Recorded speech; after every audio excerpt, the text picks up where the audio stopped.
Bani na po ko ninyo mga swaki. Today's video mga swaki, shop vlog sa sadta. So karon na itong ayohon karon is underbone dirt bike. So kaning ang motor mga swaki is underbone dirt bike pero pang bukid na siya sa tagiya. So ato na siya in condition kay gamitono na sad ni siya kay pang uma-uma.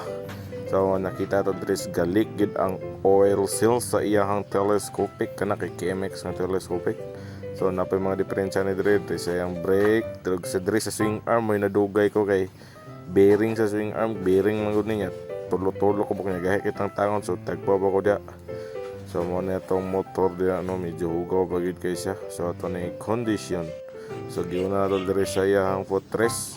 Kay dire ay man makawa ang swing arm tang tangon footrest kay diha man ga connect iyang 5-watt axles at ang gamitan nag 12 na yabi so tang tali ayun dire din sa babaw 14 nga T-wrench so mga itong gamit diya so ito nang gikamay din so ito din ang ibalik ang nut diya kaya ito man ang dukduk hands diya na yung dukduk hands so balikan na ito na siya nut padli madaot pero ilisanon magyapon ng 5-watt axle so okay ra so gidukdukan sa mga ito diya dukduk hands ginagmayans para mo gawas na siya dito so tangtangon na nato ang iyang 5-watt axle kaya nakanaan na so gilisan para to nag-bearing no so ito na siyang magic dahil mga swaki kay medyo nako magastog kuan ka bearing unom ka bearing niya tag 100 so natangtang na mo na yung ihyo na po check a good done so wala ko video mga swaki pero grabe na nung nito kay gabi na so good sa siya mga swaki no nailisan to oil seal fork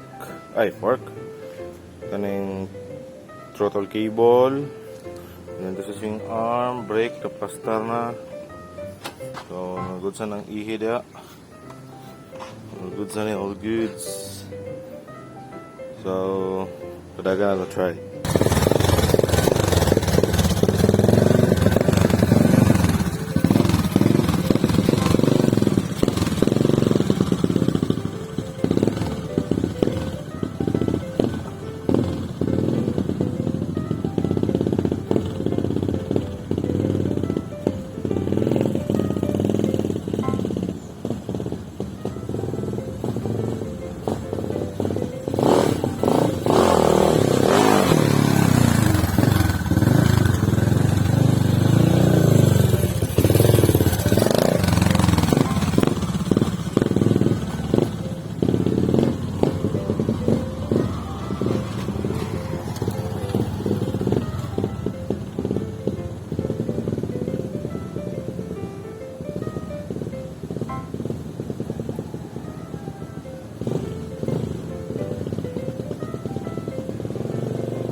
ato lang po ng giwashingan mga swaki no para all goods kayo no so washingan sa nadia kaya medyo hugaw na mo kayo namilit na yung mga dirtiness wa ato siyang gihugasan dia para makita po na to na pa ba yung mga diferensya so hugasan na dia medyo namilit na kita mga klapukan so all goods na siya mga swaki kay ito naman na check tanan mga ball race mga brakes mga angay gutan so ready for farm na gid ni siya no.